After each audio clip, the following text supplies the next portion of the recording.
Okay po, babasahin ko po ang letter sa akin ng aking dalawang anak, si Monyong at si Bachoy.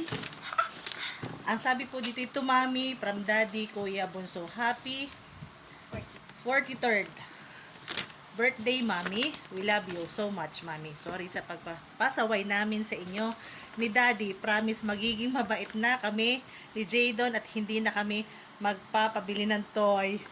Wow! Pero siya kanina nagpabili ng toy kay Mercy. Pero okay lang. Thank you sa letter. Then after the letter, unboxing, may nakasulat to mami, from daddy, kuya, and bunso. To mami. Gift to mami. May nakasulat pang gift to mami. Okay. The gift. Unboxing the gift. I love you. Every day! Okay. So excited. I'm so excited. Wait lang.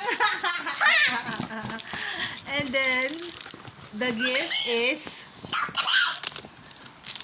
Chocomucho and 2 flat tops. Pero sabi ng dalawa, hihingi daw sila sa akin. So, ito na po yung gift ko. Kinuha na ulit nila. At may natira po sa akin yung flat tops. Thank you po. Mami, pabukas.